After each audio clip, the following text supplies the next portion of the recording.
12 साल और तकरीबन 15 दिन तक हुकूमत करने के बाद इस्लाम के तीसरे खलीफा हज़रत उस्मान रज़ी अल्लाह तआला अन्हु को शहीद कर दिया गया। लेकिन सवाल ये था कि उनको शहीद किसने किया, और ये सिर्फ एक सवाल नहीं, एक राज बन के रह गया था, क्योंकि हज़रत उस्मान रज़ी अल्लाह तआला अन्हु को किसने शहीद किया था इसका पता हम लोगों को अभी तक नहीं चल पाया है।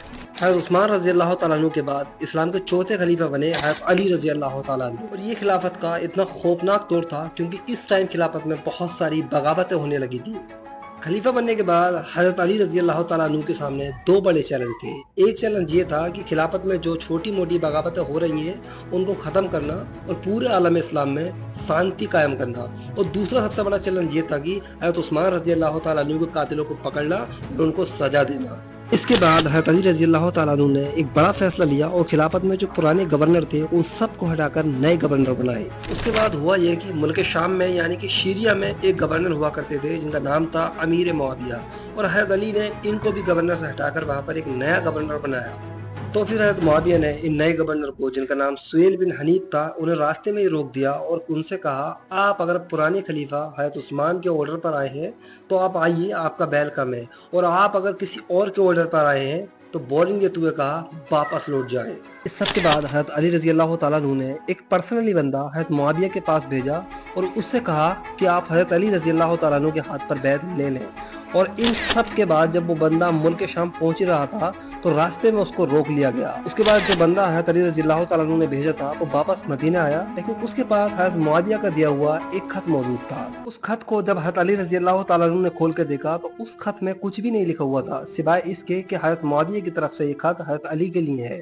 उसके बाद हज़रत अली ने उस खत लाने वाले बंदे से पूछा कि तुमने वहाँ पर क्या देखा, तो उन्होंने बताया कि मैंने देखा कि मुसलमानों की एक 60 से 70 हजार की फौज इंतकाम लेने के लिए बिल्कुल रेडी है। तो फिर हज़रत अली रज़ी अल्लाह तआला अन्हु ने उनसे पूछा कि वो लोग किससे इंतकाम लेना चाहते हैं, तो उन्होंने कहा वो लोग आपसे इंतकाम लेना चाहते हैं। ये सुनकर हज़रत अली रज़ी अल्लाह तआला अन्हु समझ गए थे कि मामला बहुत ज्यादा खतरनाक है और वहाँ पर कुछ और ही चल रहा था। इसके बाद हज़रत अली ने कहा कि अब हज़रत मुआविया से बातचीत के बजाय तलवार से निपटा जाएगा, और राजी राजी वरना गैर राजी उससे बैत ली जाएगी।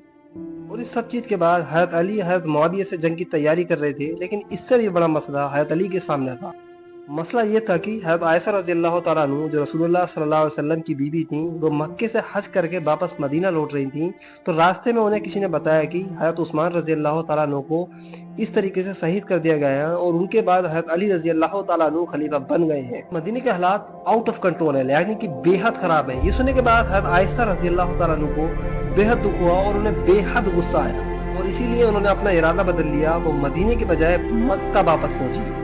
हज़रत अली ये सब देख रहे थे। उन्होंने हज़रत जुबैर और हज़रत तलहा से कहा, आप लोग देख रहे हैं खिलाफत का निजाम कैसा चल रहा है, पहले ही पूरी खिलाफत में अमन और चैन नहीं है, एक बार अमन और चैन कायम हो जाए उसके बाद हम हज़रत उस्मान रज़ी अल्लाह तआला अन्हु के कातिलों को पकड़ेंगे। लेकिन ये दोनों सहाबा ये चाहते थे कि फौरन उनको सजा दी जाए, लेकिन सवाल ये था कि किसको सजा दी जाए, क्योंकि कातिलों का कुछ भी पता नहीं चल पाया। लेकिन ये फिर दोनों सहाबा डायरेक्ट मक्के की तरफ रवाना हुए और हज़रत आयशा रज़ी अल्लाह तआला अन्हु के पास आए और हज़रत आयशा को मदीने की सूरत हाल से आगाह किया। हज़रत अली ने जो वो पुराने गवर्नर हटाए थे वो सब लोग मक्के में जमा होने लगे, और फिर मक्के में 900 लोगों की एक फौज तैयार हुई और अम्मा आयशा की ये फौज सीधी बसरा पहुंची। लेकिन वहां के गवर्नर ने इस फौज को गेट पर ही रोक दिया था, इसकी वजह से बसरा के बहुत सारे लोग अम्मा आयशा को बैत देने लगे। लेकिन अम्मा आयशा को ये मालूम नहीं था बसरा के बहुत सारे लोग हज़रत उस्मान रज़ी अल्लाह तआला अन्हु के कातिलों में शामिल थे। फिर जब अम्मा आयशा को मालूम हुआ कि बसरा के काफी सारे लोग हज़रत उस्मान रज़ी अल्लाह तआला अन्हु के कातिलों में शामिल है, तो अम्मा आयशा ने फौरी तौर पर उनको तलाश किया और उनको कत्ल करना चालू कर दिया। लेकिन इसका निगेटिव इम्पैक्ट ये पड़ा कि बसरा के जो 10,000 लोग अम्मा आयशा के लश्कर में शामिल हुए थे वो लोग अब पीछे हटने लगे थे और अम्मा आयशा के अगेंस्ट खड़े हो गए थे। हज़रत अली को जब इस सारी सिचुएशन का मालूम हुआ वो सीधे मुल्क शाम की तरफ जा रहे थे, लेकिन उन्होंने सारी फौज को वहीं स्टॉप किया और फौज का रुख सीधे सीधे बसरा की तरफ कर दिया। और हज़रत अली रज़ी अल्लाह तआला अन्हु 1 से 2,000 की फौज लेकर सीधे बसरा की तरफ जा रहे थे, लेकिन हज़रत आयशा रज़ी अल्लाह तआला अन्हु के पास 10,000 से भी ज्यादा की फौज थी। इसीलिए हज़रत अली रज़ी अल्लाह तआला अन्हु ने अपने बेटे इमाम हसन से फौरन कांटेक्ट किया और इमाम हसन ने कूफा में एक ऐसी तकरीर की जिसका जलवा ये हुआ कि 10,000 की फौज हज़रत अली रज़ी अल्लाह तआला अन्हु के लश्कर में शामिल हो गई। इस तरीके से ऑफकोर्स ये दोनों फौजें बेहद टक्कर की थी। लेकिन उसके बाद हज़रत अली रज़ी अल्लाह तआला अन्हु ने एक सुलेमानी का फैसला सीधे सीधे बसरा भेजा। फिर हज़रत अली ने एक सहाबा हज़रत आयशा रज़ी अल्लाह तआला अन्हा के पास भेजा।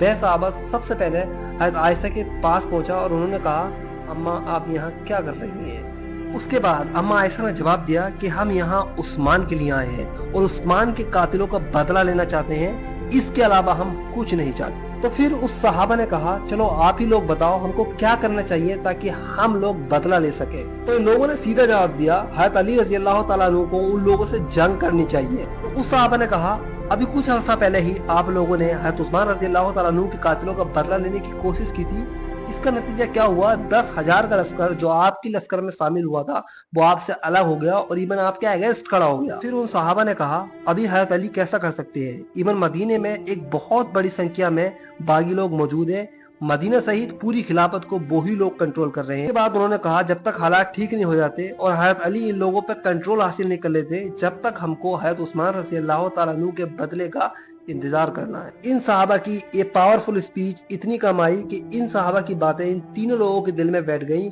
और इसके बाद सबको समझ भी आया। तो फिर अम्मा आयशा रज़ी अल्लाह तआला अन्हा ने कहा कि हज़रत अली का क्या ख्याल है? तो उन्होंने कहा उनका भी यही ख्याल है, वो चाहते हैं कि सुलह हो जाए और सारी चीजें अभी निपट जाए। ये साहबी सीधे हज़रत अली रज़ी अल्लाह तआला अन्हु के पास गए और उनको ये सारी खुशखबरी सुना दी। उसके बाद हज़रत अली रज़ी अल्लाह तआला अन्हु बेहद खुश थे। लेकिन मसला यही था कि इन दोनों साइडों में बहुत सारे मुनाफिकीन शामिल थे और जब रात का अंधेरा हुआ तो ये मुनाफिकीन आपस में लड़ने लगे और ये मुनाफिकों की एक बहुत बड़ी चाल थी जो आगे चल के एक भयानक जंग में साबित। और सुबह होते होते ये जंग बिल्कुल पीक तक पहुंच चुकी थी और करीब दोपहर तक ही बिल्कुल एक भयानक जंग के रूप में जंग लड़ी गई।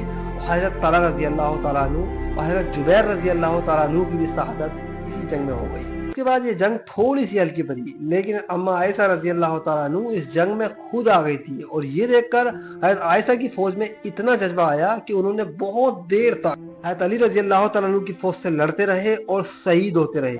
और इस जंग में अम्मा आयशा रज़ी अल्लाह तआला अन्हु के सगे भाई हज़रत अली की साइड से लड़े। हज़रत अली ने ऑर्डर देते हुए कहा, अम्मा आयशा रज़ी अल्लाह तआला अन्हु को लेकर मदीने चले जाओ। इस तरीके से जंग खत्म हुई और मुस्लिम दुनिया के इतिहास में ये पहली सिविल वॉर थी जो कि मुसलमान आपस में एक दूसरे का खून बहा रहे थे।